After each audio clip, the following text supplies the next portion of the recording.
heavily involved in the community. I go to community events and make my presence known in the community as the commissioned pastor of the Ghanaian Community Presbyterian Church, also known as the Ghanaian Fellowship, here at Woodhaven. I think it has helped Woodhaven wake up a little and be a little more sensitive to other cultures, which is important because we live in one of the most diverse area codes in the nation.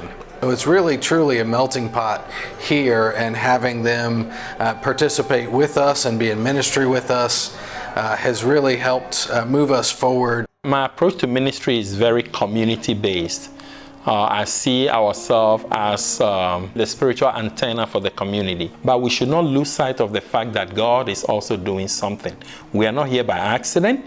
We are here by design. God brought us here to be a part of this community. Back home, one may say I'm an Ashanti or I'm an Ebe and I'm this.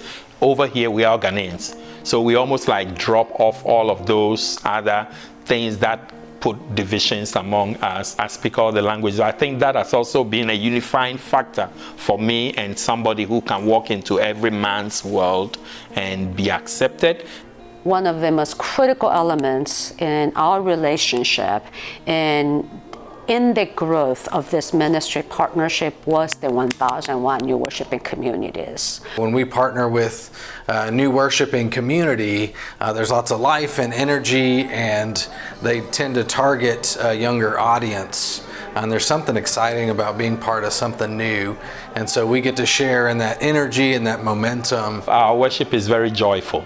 You can come here and still enjoy old traditional Presbyterian hymns, but if you want to clap and dance and be joyful, you also have the opportunity to do that. Especially when we do our offering, the praise team takes over and we sing and dance and rejoice as we give our offering to God.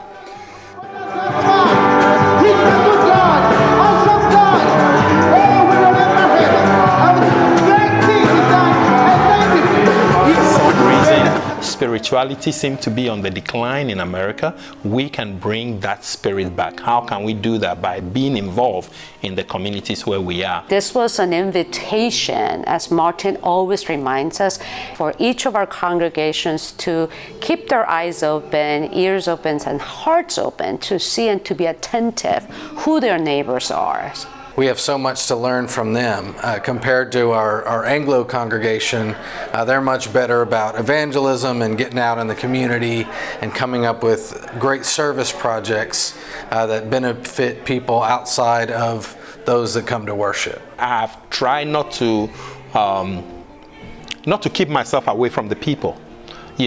I've tried to be involved in the community, and through that, evangelism by socializing, getting to know people, and let them know where we are and what we are doing. I tell people all the time, it's not what you preach, it is how you live, showing Christ so that people can be drawn to Him. I think through this journey, what we have experienced is the presence of God, and at the same time, how church could look different in a very predominantly white presbytery. They're present amongst the Christian and the believers in Grace Presbytery. They're very active in their participation, but they're also very active in the Dallas community. And I think that also that has exposed them to something that is outside of the Presbyterian world. Of course, I'm a full-time worker while I'm doing this, so the church is a small church and gives me a small allowance. But sometimes I say to myself, wouldn't it be nice if all I do was ministry?